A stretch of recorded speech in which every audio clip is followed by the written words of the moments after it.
is in the public domain. What John Westlock said to Tom Pinch's sister, what Tom Pinch's sister said to John Westlock, and what Tom Pinch said to both of them, and how they all passed the remainder of the day. Brilliantly the temple fountain sparkled in the sun, and laughingly its liquid music played, and merrily the idle drops of water danced and danced, and peeping out in sport among the trees, plunged lightly down to hide themselves as little Ruth and her companion came toward it. And why they came toward the fountain at all is a mystery. They had no business there. It was not their way. It was quite out of their way. They had no more to do with the fountain, bless you, than they had with love, or any out-of-the-way thing of that sort. It was all very well for Tom and his sister to make appointments by the fountain, but that was quite another affair, because of course when she had to wait a minute or two, it would have been very awkward for her to have had to wait in any but a tolerably quiet spot. But that was as quiet a spot, everything considered, as they could choose.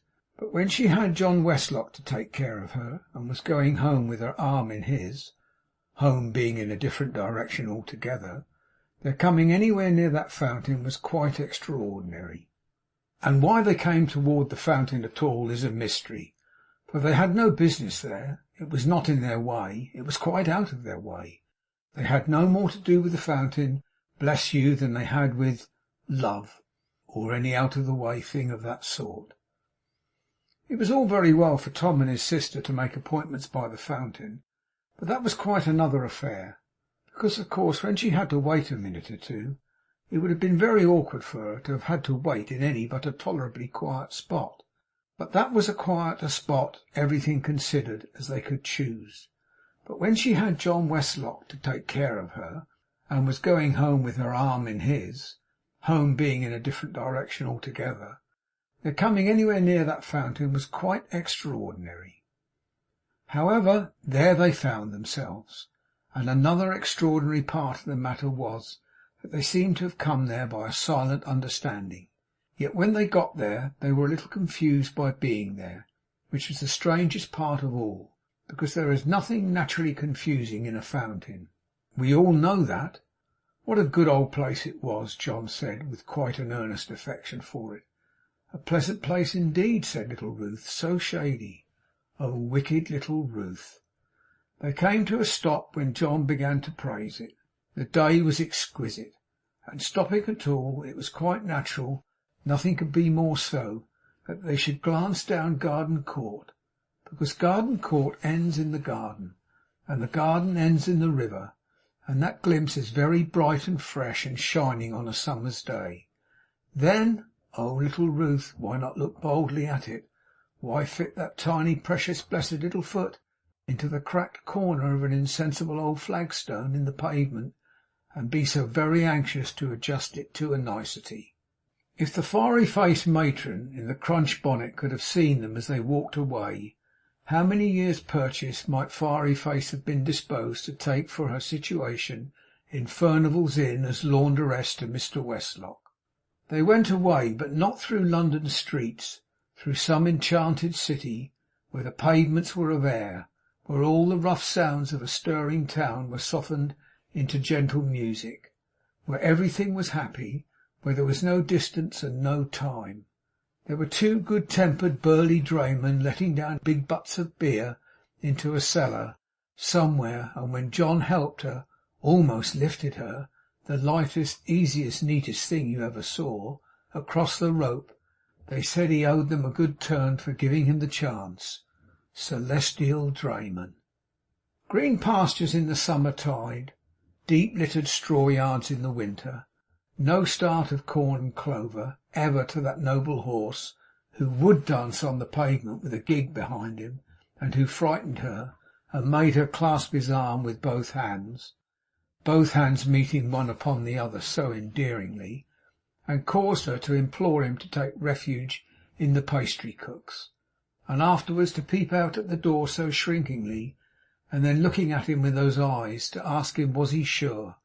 Now was he sure they might go safely on? Oh, for a string of rampant horses, for a lion, for a bear, for a mad bull, for anything to bring the little hands together on his arm again.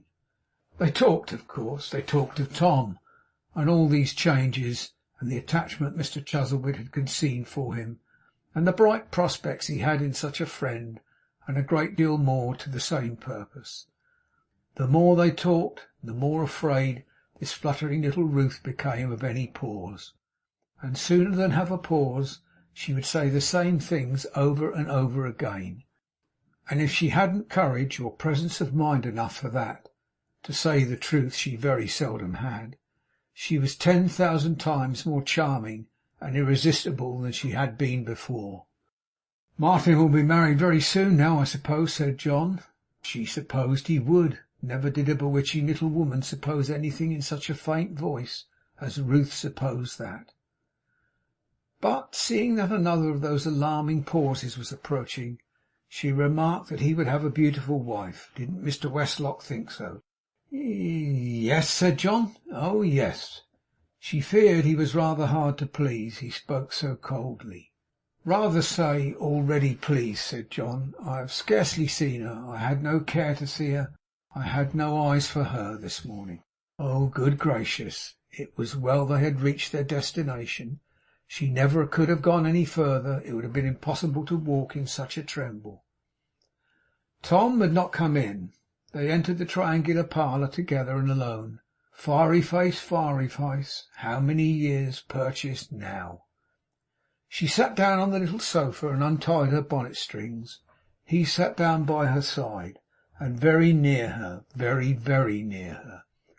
Oh, rapid, swelling, bursting little heart!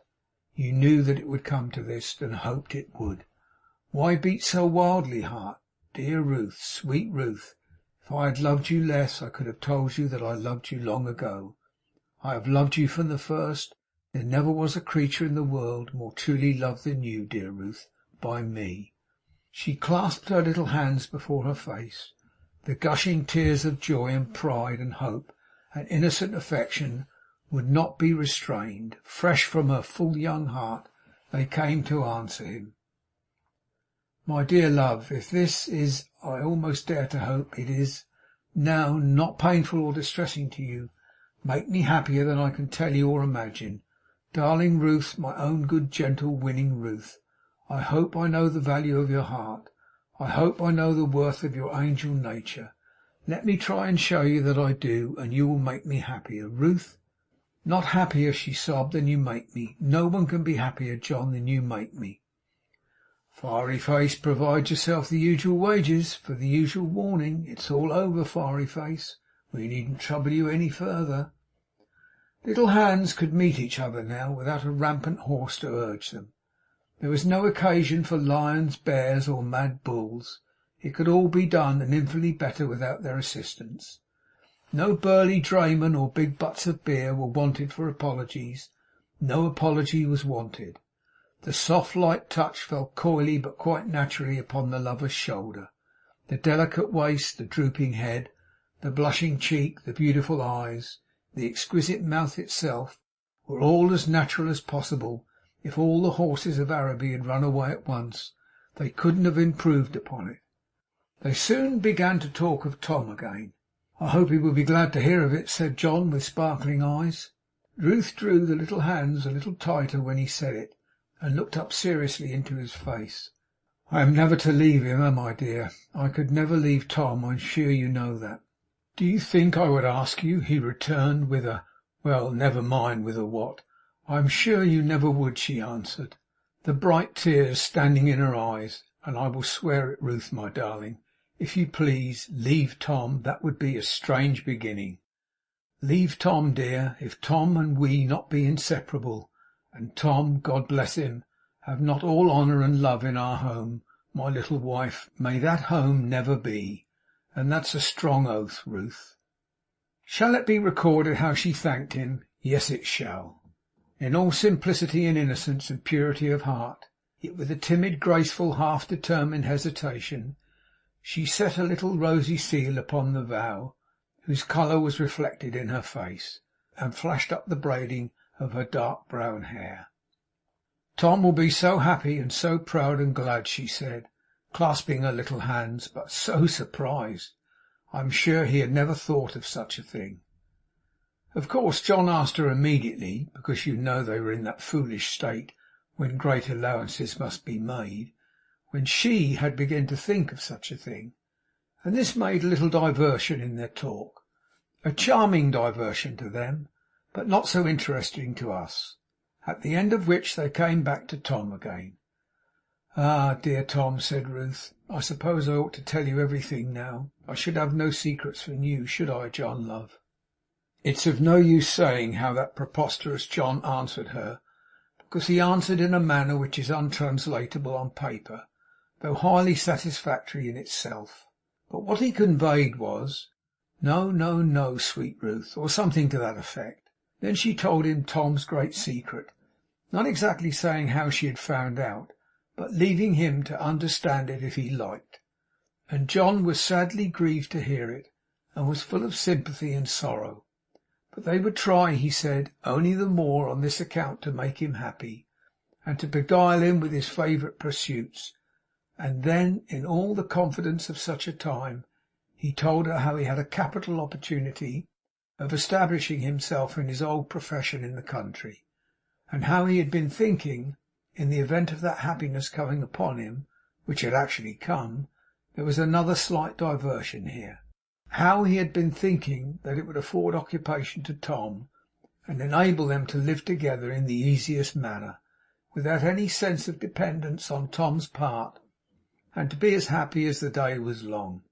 And Ruth, receiving this with joy, they went on catering for Tom to that extent that they had already purchased him a select library and built him an organ, on which he was performing with the greatest satisfaction, when they heard him knocking at the door. Though she longed to tell him what had happened, poor little Ruth was greatly agitated by his arrival, the more so because she knew that Mr Chuzzlewit was with him. So she said, all in a tremble, "What shall I do, dear John? I can't bear that he should hear it from any one but me, and I could not tell him unless we were alone."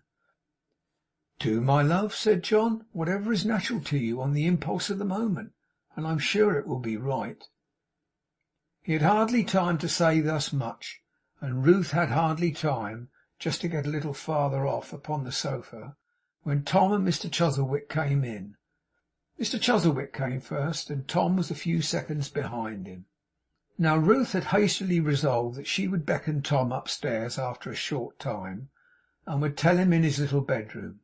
But when she saw his dear old face come in, her heart was so touched that she ran into his arms, and laid her head down on his breast, and sobbed out, "Bless me, Tom, my dearest brother."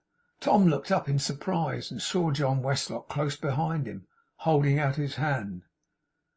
"John!" cried Tom. "John!" "Dear Tom," said his friend, "give me your hand. We are brothers, Tom." Tom wrung it with all his force, embraced his sister fervently, and put her in John Westlock's arms. "Don't speak to me, John. Heaven is very good to us. Tom could find no further utterance, but left the room, and Ruth went after him. And when they came back, which they did by and by, she looked more beautiful, and Tom more good and true, if that were possible, than ever.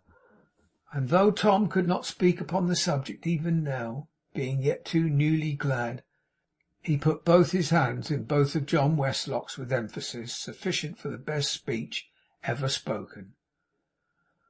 "I am glad you chose today," said Mr Chuzzlewit to John, with the same knowing smile as when they had left him. "I thought you would. I hoped Tom and I lingered behind a discreet time. It's so long since I had any practical knowledge of these subjects, that I have been anxious, I assure you." "Your knowledge is still pretty accurate, sir," returned John, laughing, "if it led you to foresee what would happen today." "Oh, I am not sure, Mr Westlock," said the old man, "that any great spirit of prophecy was needed after seeing you and Ruth together. Come hither, pretty one. See what Tom and I purchased this morning while you were dealing in exchange with that young merchant there." The old man's way of seating her beside him, and humouring his voice as if she were a child, was whimsical enough, but full of tenderness, and not ill adapted somehow to little Ruth. "See here," he said, taking a case from his pocket. "What a beautiful necklace! Ah, how it glitters! Earrings too, and bracelets.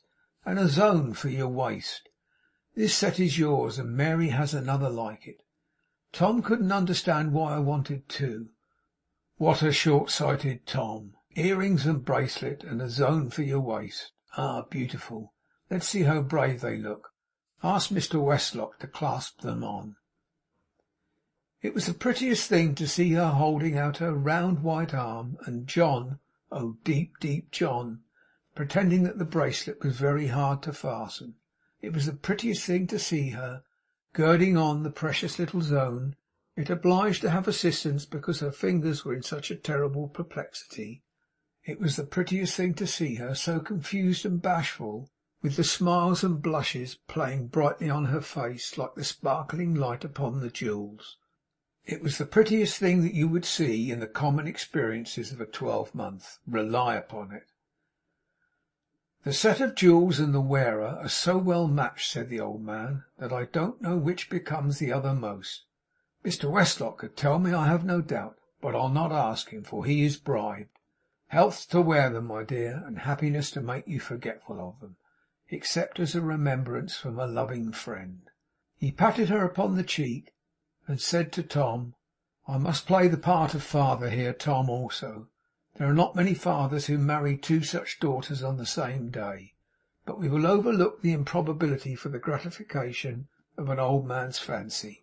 I may claim that much indulgence, he added, for I have gratified few fancies enough in my life, tending to the happiness of others, heaven knows.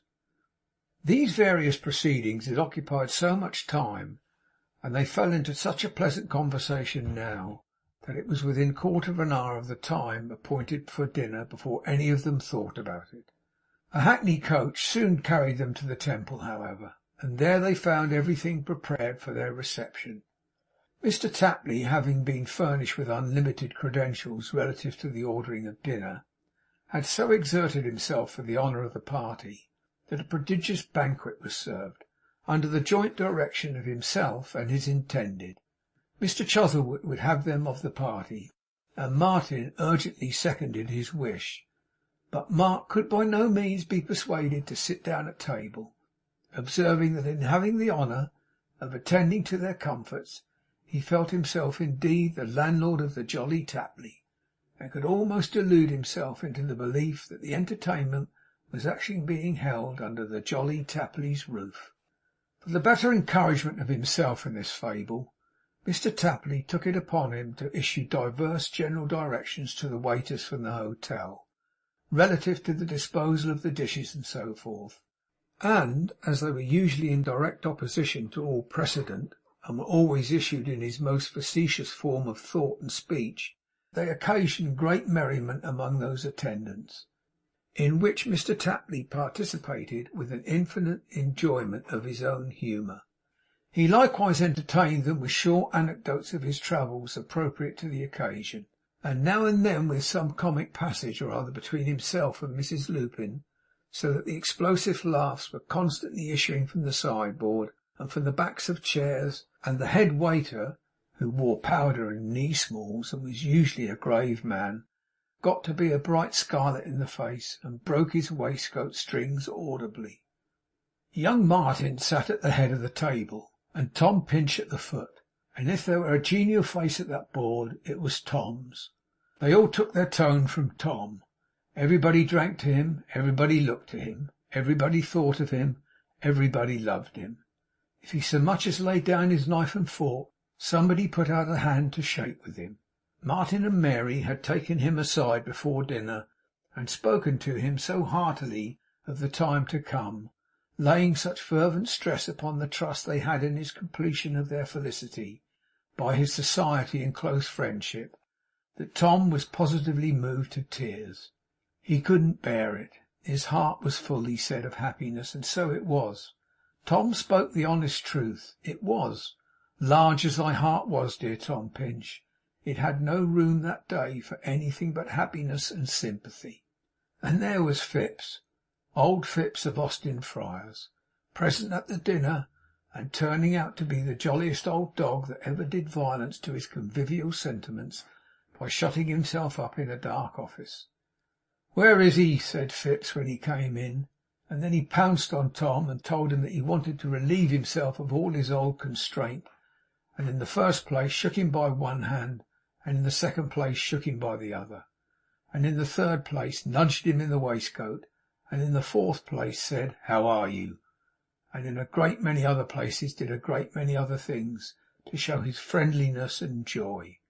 And he sang songs, did Phips, and made speeches, did Phips, and knocked off his wine pretty handsomely, did Phips, and in short, he showed himself a perfect trump, did Phips, in all respects. But the happiness of strolling home at night! Obstinate little Ruth, she wouldn't hear of riding, as they had done on that dear night, from Furnival's Inn. The happiness of being able to talk about it, and to confide their happiness to each other. The happiness of stating all their little plans to Tom, and seeing his bright face grow brighter as they spoke. When they reached home, Tom left John and his sister in the parlour, and went upstairs to his own room, under pretence of seeking a book. And Tom actually winked to himself as he got upstairs, and thought it such a deep thing to have done. "They like to be by themselves, of course," said Tom, "and I came away so naturally that I have no doubt they are expecting me every moment to return. That's capital." But he had not sat reading very long when he heard a tap at his door. "May I come in?" said John. "Oh, surely," Tom replied. "Don't leave us, Tom. Don't sit by yourself. We want to make you merry, not melancholy." "My dear friend," said Tom, with a cheerful smile. "Brother, Tom, brother." "My dear brother," said Tom, "there is no danger of my being melancholy. How can I be melancholy when I know that you and Ruth are so blessed in each other? I think I can find my tongue tonight, John," he added after a moment's pause, "but I can never tell you what unutterable joy this day has given me.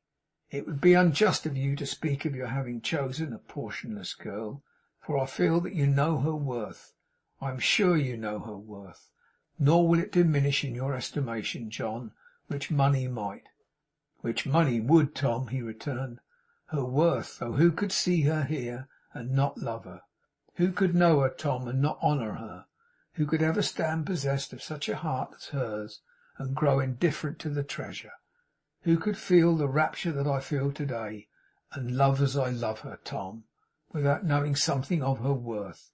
Your joy is unutterable. No, no, Tom, it's mine, it's mine." "No, no, John," said Tom, "it's mine, it's mine." Their friendly contention was brought to a close by little Ruth herself, who came peeping in at the door. And oh, the look, the glorious half proud, half timid look she gave Tom, when her lover drew her to his side, as much to say, "Yes, indeed, Tom, he will do it. But then he has a right, you know, because I am fond of him, Tom." As to Tom, he was perfectly delighted. He could have sat and looked at them just as they were, for hours. "I have told Tom, love, as we agreed, that we are not going to permit him to run away, and that we cannot possibly allow it. The loss of one person, and such a person as Tom too, out of our small household of three, is not to be endured. And so I have told him.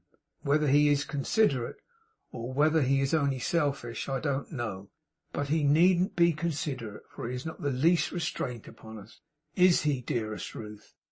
Well, he did not seem to be any particular restraint upon them, judging from what ensued. Was it folly in Tom to be so pleased by their remembrance of him at such a time? Was their graceful love a folly? Were their dear caresses follies? Was their lengthened parting folly? Was it folly in him to watch her window from the street, and rate its scantiest gleam of light above all diamonds? Folly in her to breathe his name upon her knees, and pour out her pure heart before that being from whom such hearts and affections come? If these be follies, then fiery face go on and prosper. If they be not, then fiery face avaunt. But set the crunch bonnet at some other single gentleman, in any case, for one is lost to thee for ever. Chapter 53